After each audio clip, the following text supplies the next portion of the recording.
자, 우리가 이미 살펴본 대로 욥에게 무서운 인생의 폭풍이 몰아닥쳤습니다. 그리고 그는 하루아침에 그의 모든 자녀와 소유, 그리고 자신의 건강과 명성까지 잃어버리고 완전 쫄딱 망해서 길거리의 노숙자가 되어버리고 말았습니다. 그러나 그보다 더 괴로웠던 일은 아무도 그를 이해해주거나 그의 편이 되어주기는커녕 오히려 그들은 그가 끝까지 고수하고 싶었던 그 인간의 마지막 존엄성 그리고 존심마저도 무자비하게 짓밟고 인신공격을 했습니다. 그래서 영어로는 이 인신공격을 character assassination이라고 합니다. 이것은 인격을 암살하는 행위인데 욥의 세 친구들은 그를 위로해 주려고 왔다고 했지만 결국은 이렇게 인격 암살을 하고 말았습니다. 그리고 이제 그 내용이 욥기 4장부터 31장까지 이어지는 욥과 욥의 세 친구들 사이에 일어나는 변론, 그리고 욥의 독백 안에 잘 기록되어 있습니다. 자, 욥기 4장 말씀 가서 보겠습니다. 4장 1절 보겠습니다. 대만 사람 엘리바스가 대답하여 가로되 누가 내게 말하면 내가 염증이 나겠느냐? 날지라도 누가 참고 말하지 아니하겠느냐? 전에 내가 여러 사람을 교훈하였고 손이 늘어진 자면 강하게 하였고 넘어져 가는 자를 말로 붙들어 주었고 무릎이 약한 자를 강하게 하였거늘 내가 답답하여 하고 이 일이 내게 당함에 내가 놀라는구나. 그리고 여기 7절 말씀을 보세요. 생각하여 보라. 죄 없이 망한 자가 누구인가? 정직한 자의 끊어짐이 어디 있는가? 욥이 이렇게 무서운 재앙을 당했을 때 아무도 그를 믿어주지 않았습니다. 거 봐라. 너 이렇게 무서운 재앙과 저주를 당한 것은 너 숨은 죄 때문이야. 분명히 꼽을 쳐둔 죄 있지? 하고 그들이 욥을 추궁하기 시작했습니다. 계속해서 5장 1절에 보니까 부르짖어 보아라. 내게 응답할 자가 있겠느냐. 그리고 7절에 보면 정말 송곳으로 욥의 심장을 후비는 말을 합니다. 인생은 고난을 위하여 났나니 불티가 위로 나름 같으니라. 여러분, 이거 내가 고난 당하기 전까지는 이런 말 쉽게 나올 수 있어요. 하지만 고난을 당하는 사람들에게는 이거 심장에 비스 꼽는 말입니다. 왜냐하면 여기 보니까 인생은 고난을 위하여 났나니, 저 고난 받기 전에 고난에 대하여 명강의 했어요. 명설교 했어요. 그런데 정작 내가 고난을 당하고 나면 여러분 아무 할 말이 없어요. 그래서 고난에 대하여 우리가 쉽게 말할 수 있어도 그 고난이 내 것이 될 때는 정말 힘들어요. 그런데 여기 8절 보세요. 나 같으면 이럴 때는 간신의 목소리가 나와야 돼. 하나님께 구하고 내 일을 하나님께 의탁하리라. 그거 누가 몰라요? 그래서 사람들이 흔히 하는 말이 하나님께 기도해. 여러분, 그거 모르는 사람 없어요. 그런데 기도가 안 나오는 걸 어떻게 해? 말씀 보면 문제 해결 받습니다. 그거 고난당하지 않은 사람에게는 쉬운 말이에요. 그러나 고난당하는 사람에게는 말씀이 안 들어오는 걸 어떻게 해? 나 같으면 하나님께 구하고 내 일을 하나님께 의탁하리라. 그래서 이 문제가 내 문제가 아닌 제3자의 문제일 때는 이런 말 아주 쉽게 나올 수 있어도 정작 내가 이 일을 당하게 되면 눈앞이 캄캄하고 말씀도 안 들어오고 기도도 안 나옵니다. 그리고 17절에 보겠습니다. 볼자다. 하나님께 징계받는 자에게는 복이 있나니 그런즉 너는 전능자의 경책을 업신여기지 말지니라. 그리고 계속해서 27절에 보니까 정말 욥의 속에 불을 지르는 말을 하고 있습니다. 볼자다. 우리의 연구한 바가 이 같으니 너는 듣고 내게 유익된 줄 알지니라. 여기 영어 성경에 보니까 Shut up and listen. 너 입 닥치고 우리 말 잘 들어. 이렇게 추궁하고 다그칩니다. 그래서 여기 6장에 보니까 욥이 그 엘리바스의 추궁에 대하여 이렇게 답하고 있습니다. 욥이 대답하여 가로되 나의 분한을 달아보며 나의 모든 재앙을 저울에 둘 수 있으면 바다 모래보다도 무거울 것이라. 그렇죠. 이거 지금 재앙을 당해서 자녀 열 다 잃어버리고 모든 거 다 날려버린 것만 해도 분한데 이 친구들이 와서 욥의 속을 박박 긁고 송곳으로 후비고 비수를 꼽았습니다. 그리고 이게 진짜 분한 거예요. 그래서 우리는 우리가 당한 고통보다도 사람이 나를 모함하고 또 함부로 가정에서 판단하고 정죄하고 인신공격할 때 그것이 가장 어려운 일인 것입니다. 그러므로 하여 나의 말이 경솔하였구나. 전능자의 살이 내 몸에 박힘에 나의 영이 그 독을 마셨나니 하나님의 두려움이 나를 엄습하여 치는구나. 그런데 그 와중에도 여기 10절을 보니까 욥이 자기의 순전과 결백을 주장하고 있습니다. 그래서 사람이 아무리 어려운 고난을 당해도 끝끝내 자기 존심, 곧 그 자아는 포기하지 않습니다. 그러할지라도 내가 오히려 위로를 받고 무정한 고통 가운데서도 기뻐할 것은 내가 거룩하신 이의 말씀을 거역지 아니하였음이니라. I am innocent. 나 하나님 말씀 거역한 것 없어. 나 결백해. 나 순전해. 그런데 이 말을 누가 믿어주겠어요? 바로 눈앞에 욥이 재앙을 당했는데 완전 알거지가 돼갖고 또 무서운 저주와 질병이 그에게 임해서 길바닥에 내려앉았는데 이 말을 누가 믿어주겠습니까? 그래서 24절에 보니까 욥이 계속해서 자기의 순정과 결백을 빡빡 우기고 있습니다. 너희는 내게 가르쳐서 You tell me 내가 왜 이런 재앙을 당해야 하는지 설명 좀 해봐. 나의 허물된 것을 깨닫게 하라. 그러면 내가 잠잠하리라. 그래서 뭐 핑계 없는 무덤이 없다고 정말 우리가 아무리 고통과 환난을 당해도 우리 안에서 이렇게 끊임없는 변호가 나옵니다. 나는 정말 잘못한 것 없어.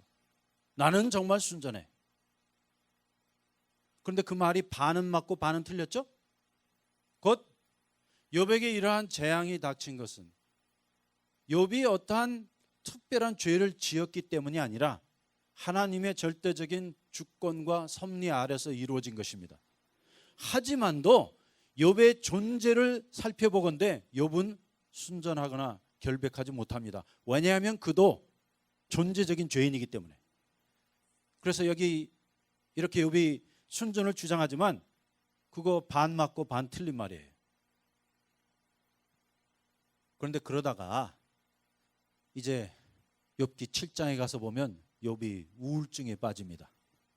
그런데 이것은 그냥 보통 우울증이 아닌 manic depression, 아주 극심한 우울증 증세를 보이게 되는데 욥이 어떠한 우울증에 걸렸는가 가서 보십시다.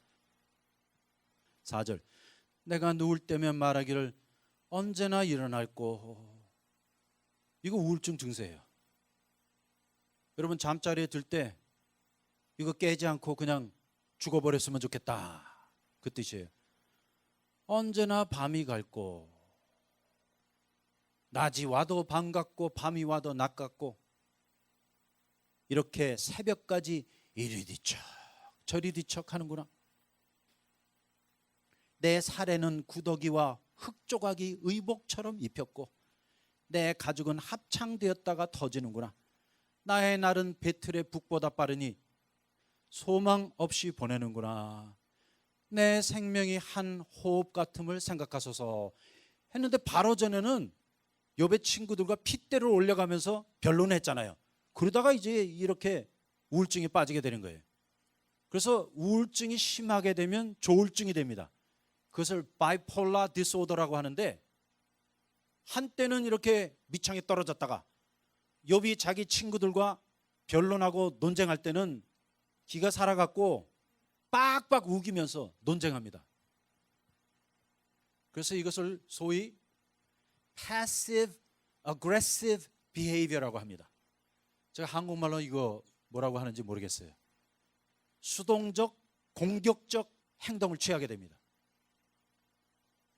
그래서 지금 욥이 취하고 있는 반응이 바로 passive aggressive behavior예요. 굉장히 수동적이고 피동적인 상태에 있다가 또 갑자기 공격적이 되어버리곤 하는 것입니다. 11절에 보겠습니다. 내가 내 입을 금하지 아니하고 내 마음의 아픔을 인하여 말하며 내 영혼의 괴로움을 인하여 원망하리이다. 그래서 조금 전에는 친구들과 변론하고 싸우다가 이제는 자기 스스로 자포자기해서 신세 한탄하는 데까지 내려가게 되었습니다.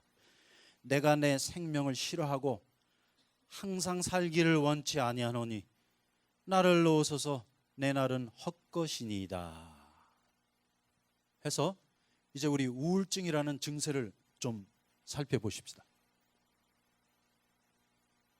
자, 여러분 이거 필요 없어요? 우울증 전혀 문제 없어요? 거짓말 마. 미국에는 전체 국민의 25%가 정신병이 있다는 진단이 나왔고 그냥 세상에서 살고 있는 사람들 가운데 90%는 어떠한 종류이든지 간에 우울증 증세를 앓고 있습니다. 아니 제 말이 맞아요 안 맞아요? 여러분 그렇게 룰루랄라 그냥 매일 행복하세요? 기쁘세요? 아니죠. 그래서 여기 7장에 보면 욥이 전형적인 우울증 증세를 보이고 있는데 과연 그 우울증이 무엇인가 조금 우리가 이해해야 할 필요가 있습니다. 그래서 이 욥기가 현대 정신학의 교본입니다. 특별히 여러분이 알다시피 현대 정신학의 아버지가 프로이드입니다. 그런데 이 프로이드가 유대인이에요. 그리고 그가 유대인이었기 때문에 어릴 때부터 탈뭇과 성경을 읽었습니다.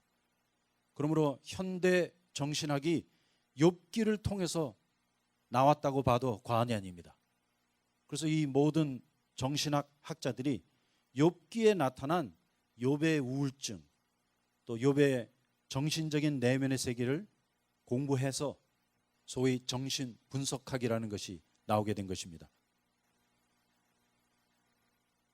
자, 그래서 일단 내 마음이 우울해지고 육적으로 영적으로 침체가 되게 되면 내 뇌 안에 화학적인 불균형이 일어납니다.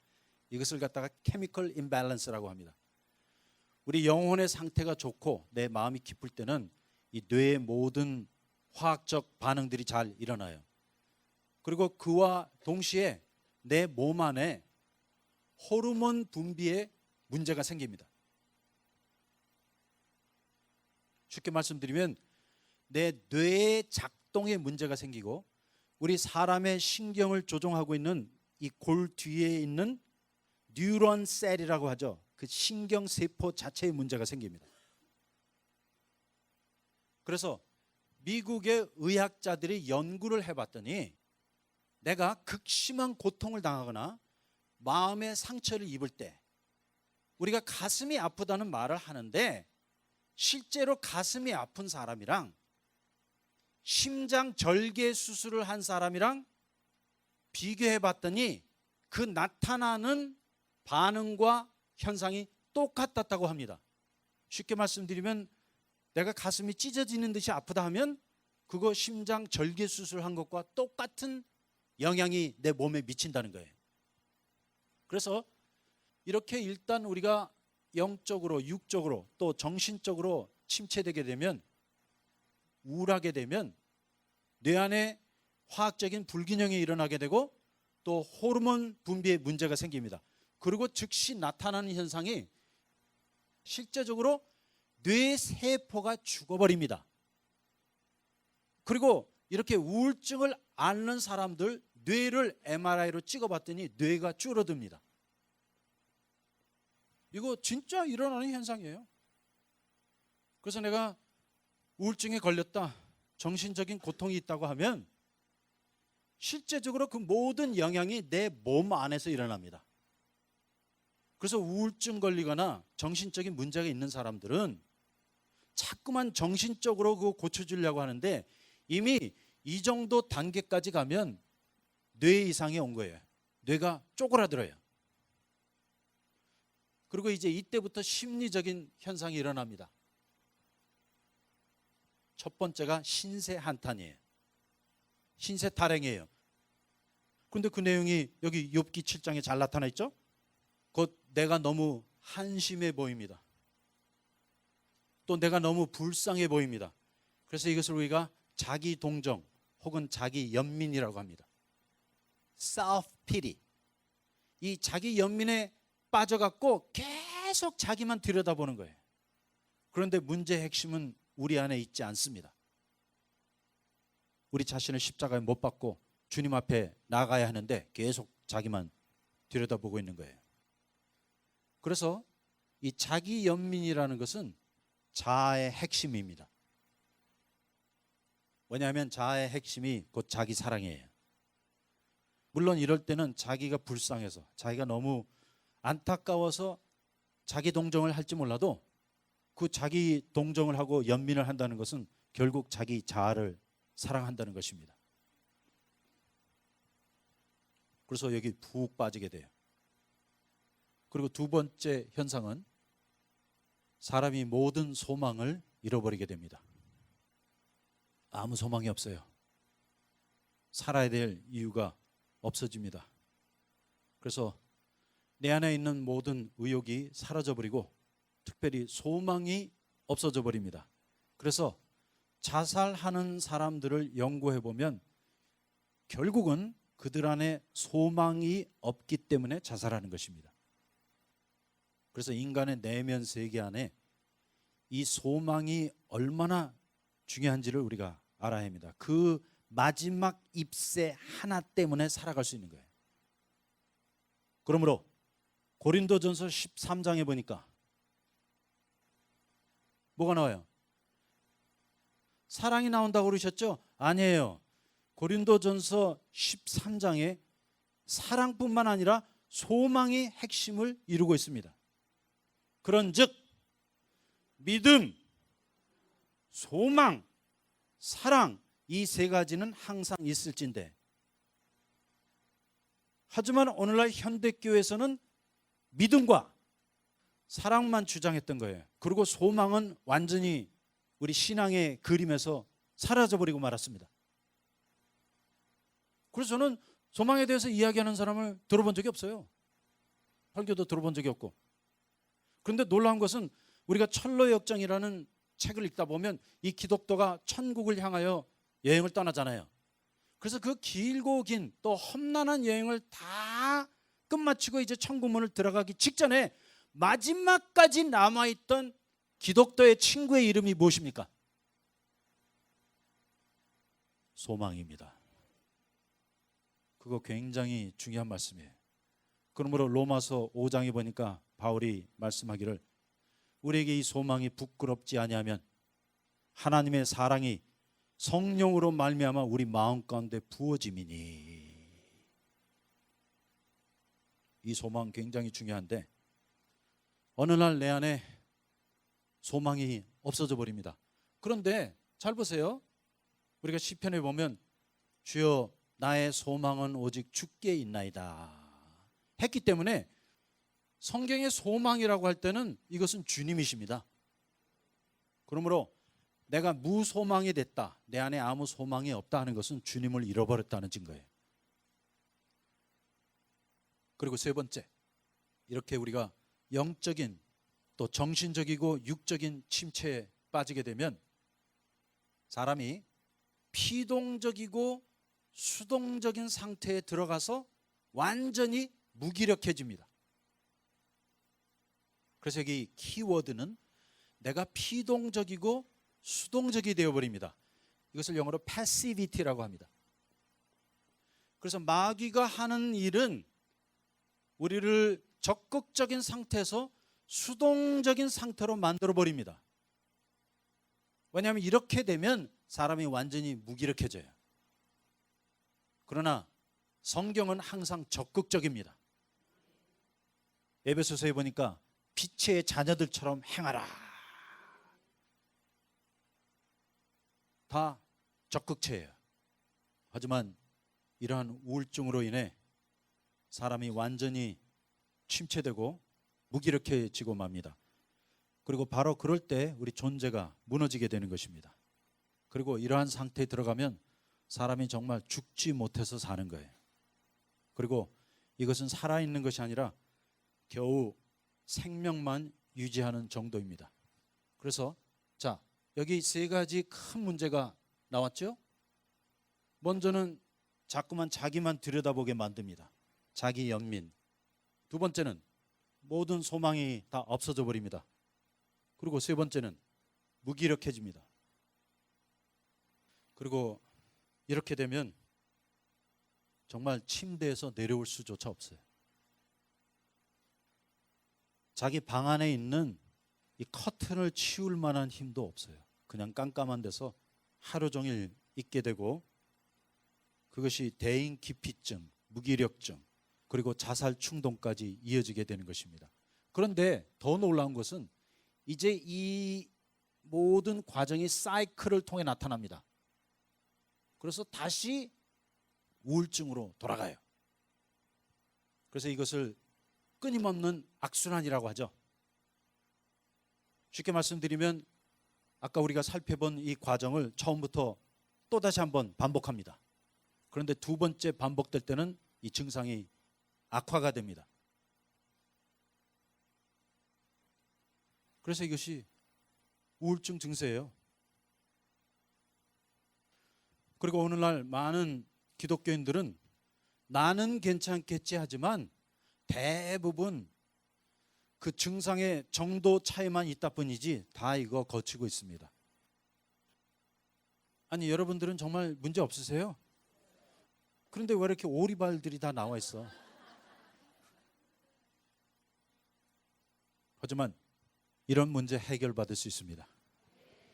왜냐하면 자기 연민하고 자기 사랑하는 이 자아를 십자가에 못 박고 무소망 가운데 살아가던 사람들이 소망이신 예수를 만나고 무기력 가운데 침체되었던 존재가 성령으로 말미암아 새 힘을 얻으면 되는 것입니다. 그런데도 사람이 이 정도까지 가면 좀 봐줘야 되는 거 아니에요? 불쌍하지 않아요?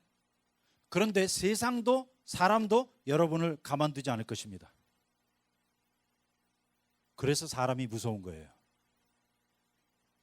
내가 좀 어려운 일이 생겼다고 하면, 내가 실패해서 넘어졌다고 하면, 내가 망했다고 하면 와서 집 밟아갖고 가루를 만들어낼 때까지 사람들은 가만히 있지 않을 것입니다.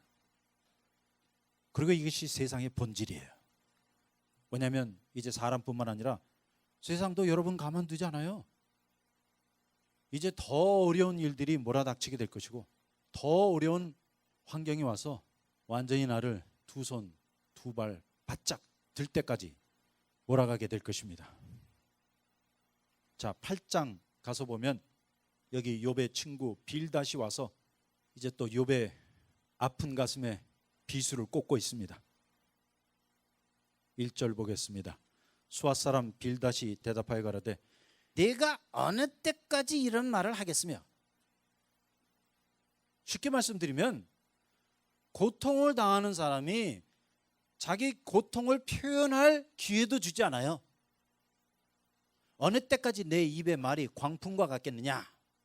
하나님이 어찌 심판을 굳게 하시겠으며 전능하신 이가 어찌 공의를 굳게 하시겠는가. 그리고 항상 이렇게 사람을 인신공격할 때마다 하나님을 운운합니다. 전능자가 어떻고 뭐 주님이 어떻고.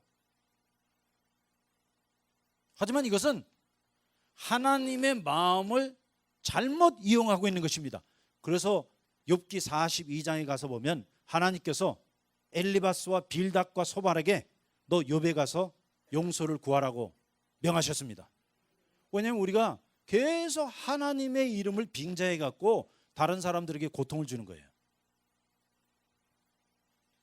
그리고 4절에 보면 욥이 지금까지 말할 수 없는 고통을 당했지만 이제 더 이상 참을 수 없을 만큼 심한 말을 해서 욥의 가슴에 완전히 결정적인 비수를 꼽습니다. 자, 4절에 보니까 내 자녀들이 죽게 득죄하였으므로, 여러분 나를 갖고 말하는 건 괜찮아요. 그런데 절대 우리 자식을 논해서는 안 됩니다. 그런데 이 욥의 세 친구들이 이제 욥의 버튼을 딱 누른 거예요. 그의 마음 안에 가장 괴롭고 고통스러웠던 일은 욥 자신이 스스로 생각하기에도 내가 뭘 잘못했기에, 또 우리 자식들이 뭘 잘못했기에 그들이 목숨을 잃었는가, 이 문제 때문에 밤마다 뒹굴고 고통을 당하고 있는데, 이 빌닷이 너무나 야비한 인간이죠. 그 욥의 약점을 좋은 곳으로 후비고 있습니다.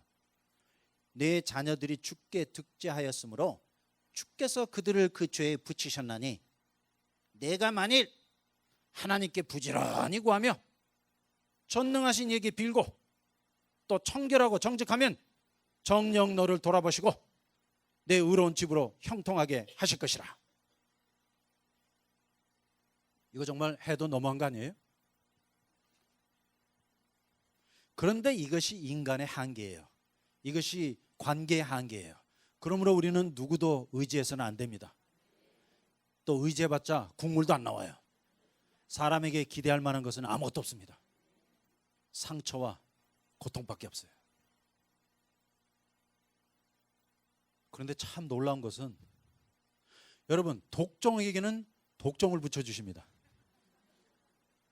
왜냐하면 이 욥도 보통이 아니에요. 그냥 이 정도 되면 아이고 그래 나 죄졌다, 아이고 이제는 뭐 내 결백을 주장하는 것보다도 그냥 이 지긋지긋한 논쟁으로부터 벗어나고 싶은 마음이 들 것 아니에요. 그런데 욥은 끝까지 자기의 순전과 결백을 박박 우기고 주장합니다. 자, 9장 21절 가서 보겠습니다. 읽겠습니다. 나는 순전하다마는. 야, 이거 사람 참 독해요.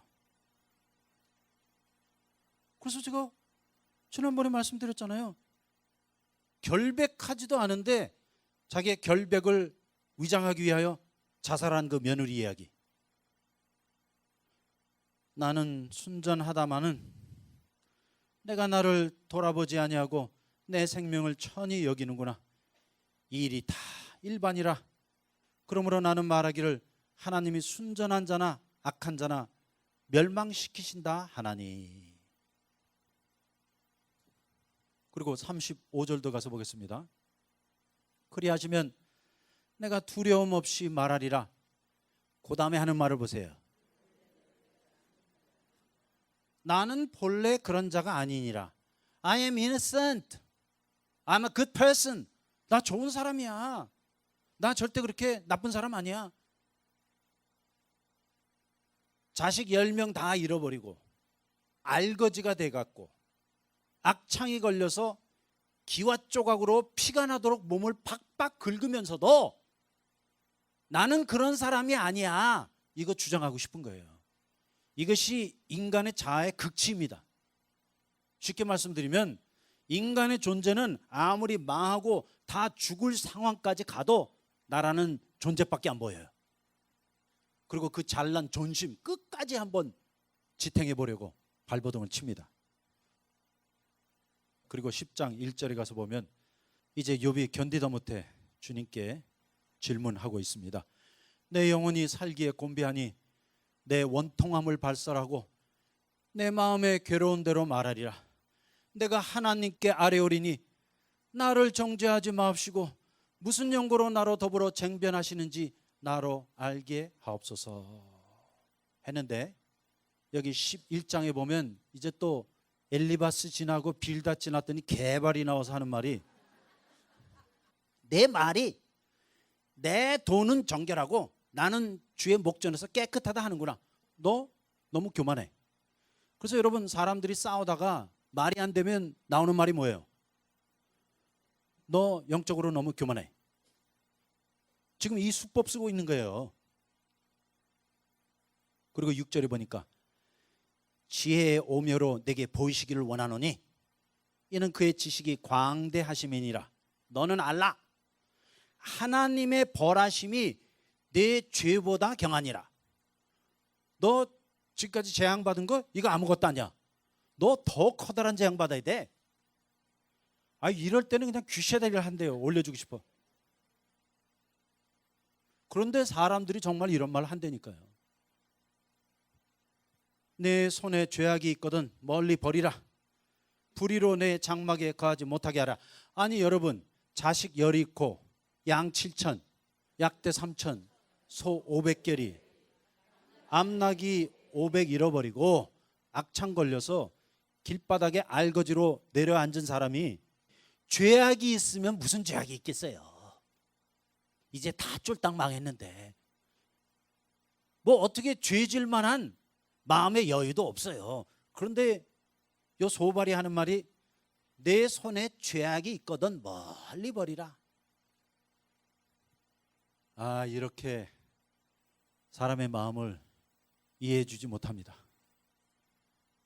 그러니 뭐 욥의 마음에 불이 났겠죠? 그 원통함, 그 분노를 상상할 만하시죠?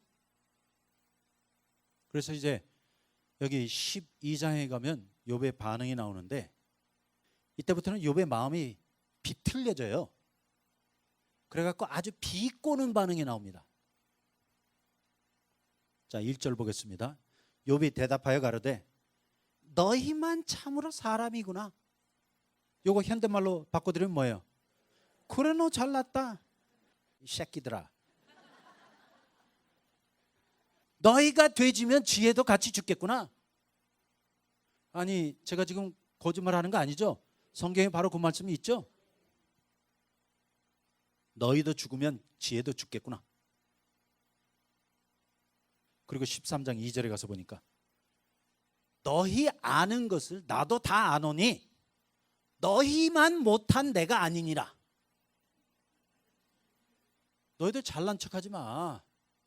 니들도 당할 수 있어. 나 너희들보다 못해서 이런 일 당한 거 아니야. 아이고 우리 교회 성격이 하도 급한 분이 있어갖고 여쭤봤더니 자기 별명이 신촌의 휘발유였대요.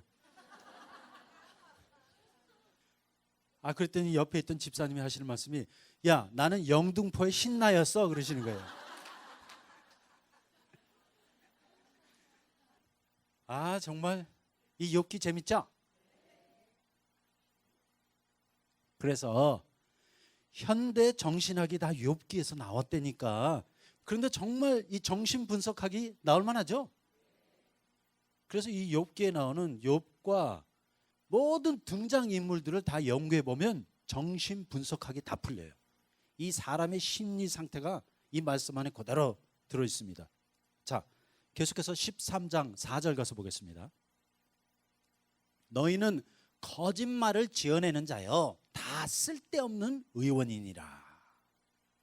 그리고 9절에 보면 이제 욥도 참다 못해서 욥이 친구들 가슴에 비수를 꽂고 있습니다. 하나님이 너희를 감찰하시면 좋겠느냐? 너희도 똑같은 일 당하고 싶어? 너희도 한번 맛 좀 볼래? 그래서 이 정도 되면 뭐 서로 이해해 줄 만도 한데 논쟁을 걸어오는 욥의 친구들도 문제예요. 또 그 논쟁을 받아들여서 빡빡 우기는 욥도 똑같은 사람입니다. 그리고 이때라 하고 이제 욥의 친구들이 고삐를 놓지 않고 집요하게 가정하고 단정짓고 추궁하고 인신공격합니다. 그리고 그들은 우정도 의리도 신의도 없이 매정하고 무자비하게 인간의 존엄성과 또 존심을 짓밟아 버립니다. 그런데 이것이 주님이 하시는 일입니다. 이거 욥의 친구들 탓할 거 아니에요.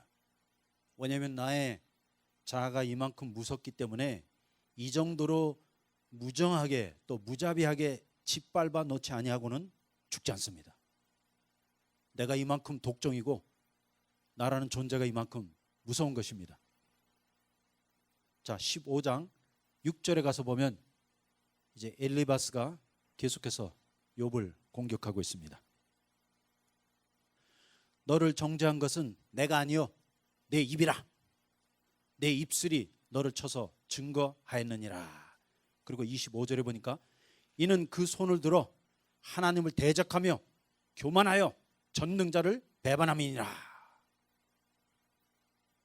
정말 이 욥의 친구들 인정사정 없죠?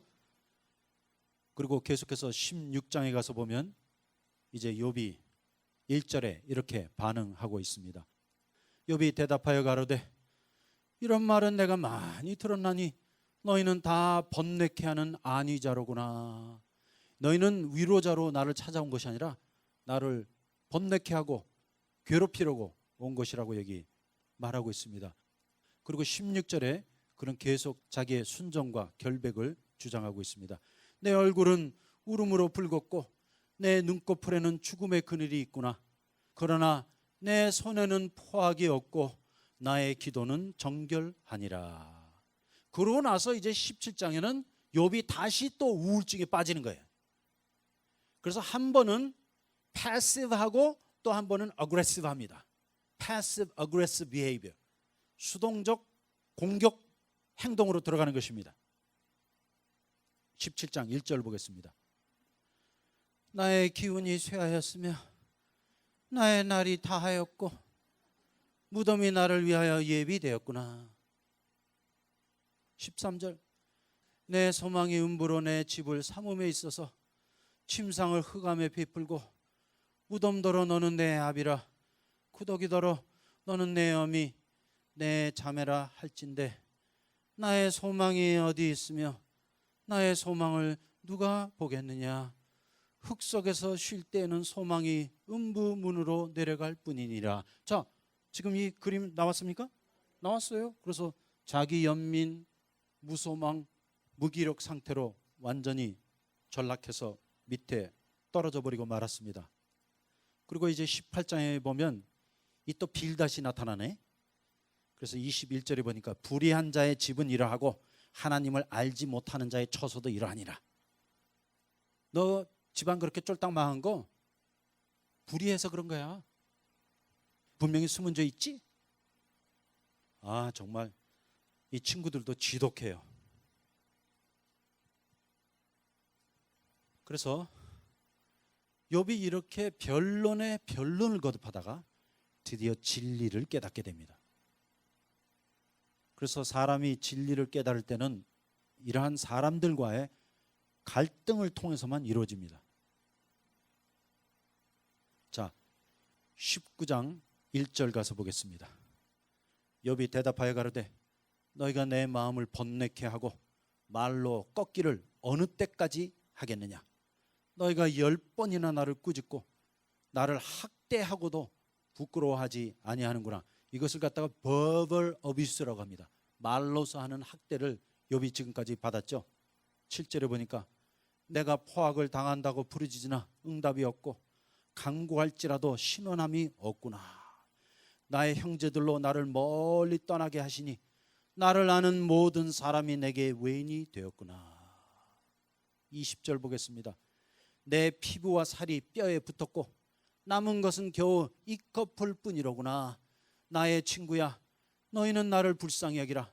나를 불쌍히 여기라. 하나님의 손이 나를 치셨구나. 너희가 어찌하여 하나님처럼 나를 핍박하느냐. 내 살을 먹고도 부족하냐. 그리고 이러한 절대 좌절, 절대 절망 가운데 욥이 부활의 진리를 깨닫습니다. 뭐냐면 23절에 보니까 나의 말이 곧 기록되었으면, 책에 쓰여졌으면, 철필과 연으로 영영이 돌에 새겨졌으면 좋겠노라. 내가 알기에는 나의 구속자가 살아계시니 후일에 그가 땅 위에 서실 것이라.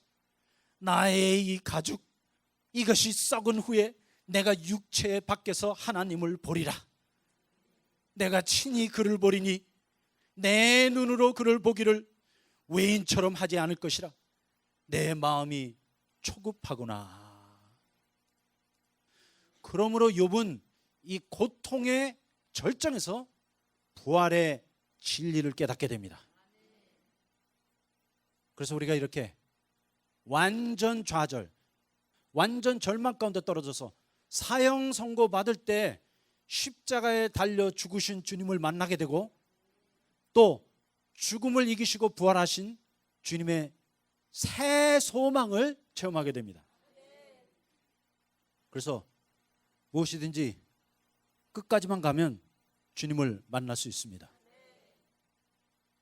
그것이 고통의 끝이건 문제의 끝이건 고난의 끝이건 끝까지만 가면 거기 주님이 계십니다. 지금 욥은 그 고통의 끝까지 간 거예요. 그러나 그 고통의 끝에 갔을 때 그는 거기서 부활의 소망을 만났습니다. 주님을 만났습니다. 자, 잠깐 쉬고 계속해서 말씀 보시겠습니다.